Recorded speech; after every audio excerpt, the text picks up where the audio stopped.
Hello friends, welcome back to this channel. लक्ष्य तक आपके साथ स्वागत है आप सभी का आपके अपने इस चैनल में। गाइज़, ये जो लेक्चर है वो हिंदी ग्रामर से संबंधित है, जिसमें हम लोग तत्सम तद्भव क्या होता है ये जानेंगे। साथ ही 20 ऐसे शब्दों की प्रैक्टिस करेंगे और ये सीरीज़ आगे भी आने वाली है।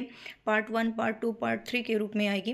तो अभी हम लोग पार्ट 1 ही डिस्कस करने वाले हैं, जिसमें 20 प्लस मतलब 20 से अधिक या फिर केवल 20 ही, आज हम लोग केवल 20 ही क्या करेंगे, तत्सम तद्भव शब्दों को जानेंगे कि कैसे क्या तत्सम होता है, क्या तद्भव होगा, ये इसके बारे में हम लोग जानकारी हासिल करेंगे। और ये जो सीरीज़ है ये आपके जो अभी वीडियो का एग्ज़ाम आने वाला है, आरओ एआरओ का एग्ज़ाम आने वाला है, ठीक है, और एपीएस का एग्ज़ाम आने वाला है, इन सब के लिए काफ़ी महत्वपूर्ण होने वाला है। तो चलिए देख लेते हैं और इस पर डिस्कस कर लेते हैं कि क्या है। एक मिनट, देखिए अभी हमारा एक ग्रुप है जो पेड ग्रुप है, जिसमें क्या कहते हैं, उसमें हिंदी की और जीएस की प्रैक्टिस कराई जाती है। तो जैसे कि जो आपका पर्यायवाची है, वर्तनी शुद्धि है, इस पर हम लोगों ने डिस्कशन कर लिया है, ठीक है। अब ये जो तीसरा टॉपिक हम लोग स्टार्ट कर रहे हैं, तत्सम तद्भव, तो ये थोड़ा कुछ लोगों के लिए टफ होता है, वो समझ नहीं पाते हैं कि कैसे तत्सम है तो कैसे तद्भव को पहचानना है, तद्भव है तो कैसे तत्सम को पहचानना है। तो इस तरीके से तो चलिए इस पर थोड़ा सा डिस्कशन करेंगे, बहुत ज़्यादा नहीं करेंगे, बहुत ही ईजी है। जो थोड़ा बहुत संस्कृत पढ़े होंगे उनके लिए तो बहुत आसान है ये, ठीक है। तो चलिए देख लेते हैं तत्सम क्या होता है। तत्सम का मतलब होता है, तत्सम को दो भागों में बांटा गया है, एक तत् और एक सम, ठीक है। तत् मतलब होता है उसका उसका और सम का मतलब होता है समान, ठीक है, यानी उसके समान। तत् मतलब उसके, सम मतलब समान, उसके समान, यानी संस्कृत में जो उसी रूप में ही व्यक्त की जाए, जो शब्द संस्कृत में ही उसी रूप में व्यक्त की जाए, वही क्या होता है, तत्सम शब्द कहलाता है, ठीक है। अभी एग्जाम्पल के थ्रू भी बताया जाएगा, अभी बस ये समझो कि तत्सम होता क्या है, तद्भव क्या होता है। तो ये तो चीज़ें क्लियर हो गई होंगी, मतलब संस्कृत में जो जैसा रूप, जिस रूप में वो प्रदर्शित है, जिस रूप में व्यक्त है, जैसा आपको दिख रहा है, वही क्या कहलाता है, तत्सम शब्द कहलाता है, ठीक है। वहीं अगर बात करें तद्भव की, तो तद, ठीक है, तद का मतलब उससे, तद का मतलब उससे, तद भी दो शब्दों से मिलकर बना है, तद धन भव, ठीक है। भव मतलब क्या होता है, उत्पन्न हुआ, भव का मतलब होता है उत्पन्न या फिर हुआ, ठीक है, ये होता है। तो तद्भव यानी उससे उत्पन्न, यानी किससे उत्पन्न भैया, जब हम लोग तत्सम तद्भव पढ़ रहे हैं तो ऑब्वियस सी बात है किससे उत्पन्न होगा, संस्कृत शब्द से उत्पन्न होगा। तो जो संस्कृत शब्द से उत्पन्न हो वही क्या कहलाता है, तद्भव शब्द कहलाता है। आई होप इतना आपको क्लियर हो गया होगा। अब कुछ एग्जाम्पल लेते हैं और देख लेते हैं कि क्या है। जैसे जैसे क्या है, एला, एला, अब आप लोग इलायची ही बोलते होंगे, एला तो बोलते नहीं है, अपने दैनिक यूज़ में उसको इलायची बोलते हैं। तो इलायची तो आपको क्लियर हो गया होगा कि ये बना हुआ शब्द है, संस्कृत तो कोई यूज़ करता नहीं है, ठीक है। तो इलायची क्या हो गया, आपका तद्भव हो गया, क्या हो गया, तद्भव। और इलायची का जो तत्सम होगा वो क्या होगा, एला, ठीक है, एला इलायची, ठीक है। अब आते हैं आग। अब आप लोग ये तो बोलते नहीं अग्नि जला दो, यही कहते हो ना, आग जलाओ, बहुत ठंडक लग रही है, सेकना है, आग सेकना है, ये कहेंगे नहीं, अग्नि सेकना है। तो आग क्या हो गया, आपका तद्भव हो गया। मतलब जो हम लोग यूज़ कर रहे हैं वो क्या है, तद्भव है। कहीं कहीं देशज शब्द भी यूज़ किए जाते हैं, तो हमें केवल तत्सम तद्भव पढ़ना है अभी फिलहाल। तो आग जो है ये तद्भव हो गया, और आग ये किससे आग उत्पन्न हुआ है, अग्नि से। अब आपने आग का पर्यायवाची पढ़ा होगा, अग्नि, ठीक है, तो उसी से संबंधित है। और बात करें आभीर, अहीर, ये काफ़ी इंपॉर्टेंट है। वैसे जितने यहाँ पे कराए जाएंगे सभी बहुत ही इंपॉर्टेंट होंगे, वही सारे कराए जाएंगे, और इतनी प्रैक्टिस करा दी जाएगी आप लोगों को, बस आप लोग लगातार जुड़े रहिए। इतनी प्रैक्टिस करा दी जाएगी जो 60 नंबर के आते हैं R O A R O में एग्ज़ाम में, वो आप 55 प्लस करेंगे, इतना गारंटी दिया जा रहा है। लेकिन हाँ, कब ये होगा, जब आप कंटिन्यूसली सारे लेक्चर को देखेंगे और उसको नोट डाउन करके प्रैक्टिस करेंगे। जब तक प्रैक्टिस नहीं करेंगे, लिखने का अभ्यास नहीं करेंगे, तब तक कुछ भी नहीं हो सकता है। क्योंकि वर्तनी शुद्धि क्या होता है, बहुत गलत लोग करते हैं, ठीक है। तो वो कैसे शुद्ध होगा, लिख करके होगा। तो जब तक आप लिखेंगे नहीं तब तक वो शुद्ध होगा नहीं। तो इसीलिए अगर 55 प्लस का टारगेट करना है तो उसके लिए आपको प्रैक्टिस करनी है, और कितनी प्रैक्टिस करनी है ये आपको पता ही है, ठीक है। तो आभीर, आभीर क्या है, ये तत्सम शब्द है, ठीक है। अहीर, ये तो आप लोग बोलेंगे, आभीर तो बोलते नहीं। हाँ, आभार व्यक्त करना ये बोल सकते हैं, लेकिन आभीर, तो आभीर तत्सम हो गया, अहीर क्या हो गया, इसका तद्भव हो गया। चलिए, कुछ प्रैक्टिस करने के लिए मैंने ग्रुप में दिया था, वही मैं इस लेक्चर में डिस्कशन करूँगी। और यही डेली डेली 20 का ही, ज़्यादा नहीं क्योंकि बहुत लंबा हो जाएगा, तो 20-20 का टारगेट रखेंगे, जो कि 10-15 दिन तक चलेगा कंटिन्यूसली। तो फिर ये इस तरीके से ये तीसरा आपका जो होगा टॉपिक वो समाप्त होगा। उसके बाद हम लोग क्या स्टार्ट करेंगे, वाक्य को शुद्ध बनाना स्टार्ट करेंगे, विशेष विशेषण समझेंगे। मतलब 6 टॉपिक है, 6 हम लोग डिस्कस करेंगे। 2 ऑलरेडी डिस्कशन हो चुका है, अभ्यास करा दिया गया, उसकी PDF ग्रुप में शेयर कर दी जाएगी। जिसको हमारे पेड ग्रुप से जुड़ना है वो जुड़ सकता है, कमेंट बॉक्स में यहाँ मैसेज कर सकता है, मैं उसको लिंक दे दूँगी ग्रुप की, वो वहाँ ज्वाइन कर सकता है। बाकी अगर नहीं भी ज्वाइन करना तो आप यहाँ से वीडियो में बने रहिए, लगातार देखते रहिए, तो ये आपको क्लियर हो गया होगा। चलिए देख लेते हैं तत्सम तद्भव। यह है तत्सम। तत्सम है अग्निष्ठिका। अब अग्निष्ठिका, अग्नि अभी पढ़ा ना, आग का होता है तत्सम, तो अग्निष्ठिका का तद्भव क्या होगा, अंगीठी। अब देखिए, ये अंगीठी कैसे लिखा जाएगा ये भी आपको ध्यान रखना है। यही आपकी वर्तनी शुद्धि होगी। वर्तनी शुद्धि भी आता है आपका 10 मार्क्स का, ठीक है। तो वो भी अगर गलत हुआ तो उसमें भी मार्क्स कटेंगे ही कटेंगे, श्योर है। तो इसलिए ध्यान रखना है कि कौन सा शब्द कैसे लिखा है, ये भी आपको बहुत बारीकी से ध्यान रखना है। और तुरंत क्या करना है, उसको अभ्यास कर लेना 2-3 बार लिख करके, जिसमें आपको लगे थोड़ा सा गड़बड़ है, ठीक है। तो ये हो गया। अग्निष्ठिका का क्या हो जाएगा तद्भव, अंगीठी हो जाएगा। अंगीठी कैसे लिखा है, पहले अंगीठी लिख लीजिए, ठीक, अंगीठी, फिर यहाँ चांद है, ठीक है। नेक्स्ट है अंगरक्षक। अंगरक्षक, अंगरक्षक, ठीक है। अंगरक्षक कैसे लिखा है, ऐसे लिखा है। तो रक्षक नाम से ही क्लियर हो जा रहा है कि हाँ भाई ये कैसा है, तत्सम शब्द है, ठीक है। और इसका तद्भव क्या बन गया है, अंगरखा।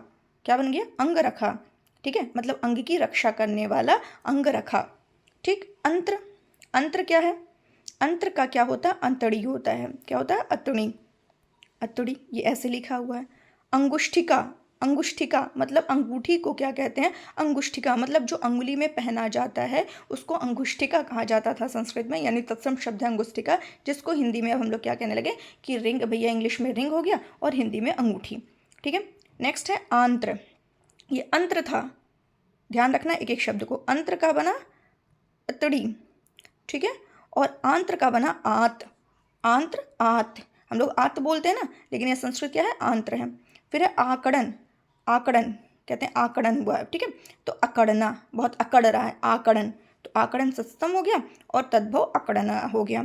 अनार्य, अनार्य का मतलब बहुत अनार्य है, वो बहुत अनार्य है। अनार्य का मतलब अनाड़ी, हम लोग कहते हैं बहुत अनाड़ी है, नहीं जानता मानता, तो उसको तत्सम कहते हैं, अनार्य कहते हैं। नेक्स्ट है अज्ञान। अज्ञान कहते हैं ना, बहुत अज्ञानी है। अज्ञानी का मतलब कहते हैं अनजान है, अजान है, नहीं जानता है कुछ, तो अज्ञान का क्या हो जाएगा तद्भव, अजान हो जाएगा, अजान। और अनाज, अनाज का क्या हो जाएगा तत्सम, अन्नाद। क्या हो जाएगा, अन्नाद्य। अनाज का तत्सम क्या हो जाएगा, अन्नाद्य, ठीक है। और जिसको तद्भव कहेंगे अनाज कहते हैं, अनाज तो हम लोग डेली यूज़ में बोलते हैं।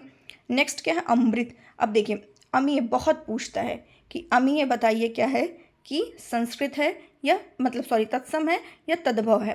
तो कुछ लोग इसको क्या मान लेते हैं, तत्सम मान लेते हैं। ये नहीं, ये अमृत के क्या है, सारे पर्यायवाची हैं, तो ये सारे क्या हैं, तद्भव हैं। लेकिन अगर हमें तत्सम जानना है तो उसका तत्सम क्या होगा, अमृत होगा, ठीक है। नेक्स्ट है अक्षवाट। अक्षवाट, अखाड़े को क्या कहते हैं, अखाड़ा। अखाड़ा सुना ही होगा आप लोगों ने। अखाड़े का तत्सम जो होता है वो होता है अक्षवाट, ठीक। वहीं अगर देखें अखरोट, हम लोग अखरोट ही कहते हैं कि भैया अखरोट दीजिए, अखरोट खाना है, इस तरीके से। तो अखरोट को जो संस्कृत में कहते हैं तत्सम इसका होता है, वो होता है अक्षोट। क्या होता है, अक्षोट। इसको प्रोनाउंस भी बहुत लोग गलत करते हैं, छा छा बोलते हैं, तो छा नहीं। इसको बोलने के लिए ये जानते हैं संयुक्त व्यंजन है, इसको ये संयुक्त व्यंजन है। संयुक्त व्यंजन यानी ये 2 व्यंजनों से मिल करके, जो 2 व्यंजन से मिलकर बना हो उसे संयुक्त व्यंजन कहते हैं। तो जैसे का और ये मूर्धन्य शकार, इसको षटकोण वाला शा भी कुछ लोग बोलते हैं, लेकिन संस्कृत में 3 सा होते हैं, सा, शा और शा, ठीक है। ये इसको दंत से बोलते हैं, मतलब टंग जो है हमारी जीभ अगर दांत के पास जाती है, दांत के इसको बोलने के लिए क्या करना पड़ेगा, जो आपकी टंग है, आपकी जो जीभ है, उसको दांत के पास ले जाएंगे और तब जो प्रोनाउंस करेंगे, तब ये जो उच्चारण निकलेगा तब ये उच्चारण निकलेगा, तब समझ लीजिए कि आपका ये सा शुद्ध है। अदरवाइज बहुत लोग हैं गलत ही बोलते हैं, बहुत क्या अगर बोला जाए तो 20% लोग सही बोलते हैं, बाकी सब गलत ही बोलते हैं। जिसने इंग्लिश अच्छे से पढ़ी होगी और संस्कृत अच्छे से पढ़ी होगी और उर्दू वगैरह जिसका वो आता होगा वही इसका प्रोनाउंसिएशन अच्छे से कर सकता है। ठीक है, तो ये दंत, इसको बोलते हैं दंत सकार, यानी बोलने का सही तरीका यही है कि आपको अपनी जीभ को दांत के पास ले जाएंगे तो जो ये सा का उच्चारण करेंगे तो ये दंत सकार निकलेगा। अगर हम शा की बात करें, शा इसको बोलते हैं तालव्य शकार, नाम से ही पता चल गया तालव्य शकार, यानी कि आपको इसको उच्चारण करने के लिए जो आपकी जीभ है उसको आपको कहाँ ले जाना है, तालू के पास ले जाना है। ठीक है, जीभ को कहाँ ले जाना, तालू के पास। तो जब इस शब्द को, इस वर्ड को, इस अक्षर को जब आप बोलेंगे तो क्या निकलेगा, शा निकलेगा, जिसको तालव्य शकार कहते हैं संस्कृत में। ठीक है, बात करते हैं ये जिसको आप लोग षटकोण वाला कहते हो, तो इसको बोलते हैं मूर्धन्य शकार। क्या बोलते हैं, मूर्धन्य शकार बोलते हैं।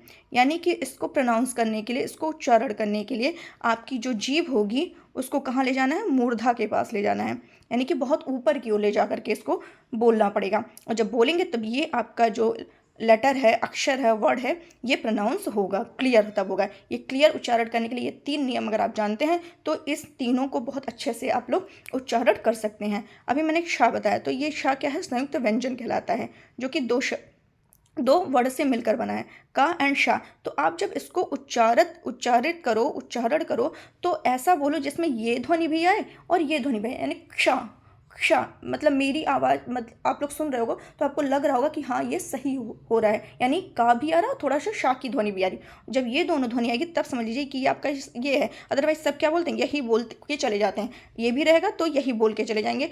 तो दोनों में अंतर क्या हुआ भाई, कुछ अंतर ही नहीं होगा। इसके लिए आपको क्या करना है, क्या बोलना, क्ष क्ष यानी क्षत्रिय, जैसे कि मैंने बोला क्षत्रिय। अभी मैंने बोला ना अक्षोट, सब अच्छोट बोल के चले जाते हैं तो वो गलत है। ठीक है, अच्छवाट बोल के चले जाते हैं वो भी गलत है, यानी अक्षवाट अक्षोट। ठीक है, तो इस तरीके से। तो अब तो ये बहुत अच्छे से आप लोग को क्लियर हो गया होगा। अच्छा लगा हो, समझ आया हो, पसंद आया हो तो प्लीज़ लाइक करके कमेंट करके जरूर बताइएगा। फिर ठीक है, नेक्स्ट क्या है, ये अनुत्थ। अनुत्थ क्या है आपका, अनुत्थ, अनुत्थ ये है आपका तत्सम। ठीक है, जिसको क्या कहते हैं, तद्भव में अनूठा, कि बहुत ही अनूठा है ये, यानी इसका संस्कृत शब्द क्या हो गया, तत्सम शब्द हो गया अनुत्थ।